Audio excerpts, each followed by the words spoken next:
Hey guys, welcome to the video today. In today's video, I'm going to give a quick tutorial on how to change a battery in a LiftMaster keypad like this one here. It's not too hard of a task and I'll take you through it step by step. But before we begin, whenever you're working with garage doors, always make sure that you're wearing the proper safety equipment. For this job, I have on a pair of nitrile gloves and safety glasses. And make sure that you take all safety precautions. Okay, let's take a closer look at the keypad and I'll show you how to change the battery. Okay, and a good indication that your battery is no longer working in the keypad is if when you press a button, the backlight doesn't come on. You can see on this one here that the backlight does come on when I press a button.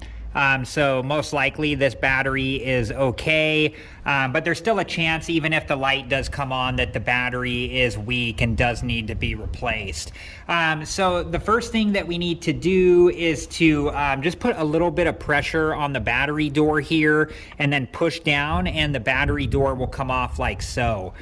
And let me show you this too. I'm going to put the battery door back on. If you can't get it off by putting a little bit of pressure and removing the battery door, there's a slot here, and you can see that somebody did this previously, most likely, where you can stick a flathead screwdriver in there to pry the battery door away from the keypad.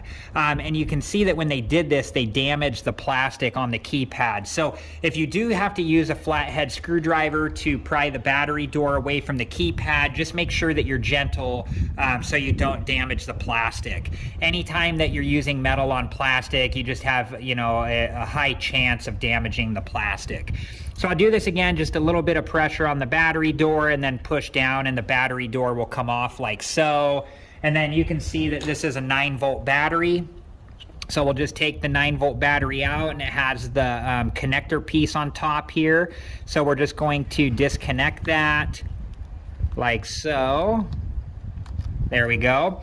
And then this is where you would install your new battery. This battery is okay though, so I'm going to go ahead and reinstall it, and you just want to make sure that you install it the correct way and that it snaps together correctly. And then we're going to make sure that the battery seats back into the keypad correctly like so. And then we can reinstall the battery door, and we just fit this in here and then gently push up until it slides all the way into place and is seated in there correctly like so. Alright guys, well that was it for this video. It wasn't too hard, was it? And if that didn't fix your problem, I do have some other videos that troubleshoot the LiftMaster keypad, and I'll link that video at the end of this one, and if you're interested and have time, please check it out. I'll also link the playlist that I have where I do have other LiftMaster garage door videos on various things. So I hope you guys have enjoyed this video, and thank you so much for watching. Please like, subscribe, and comment, and I hope to see you guys in the next video. Have a good one. Thank you guys for watching. Please like, subscribe, and comment, and if you have the time, check out these other great videos.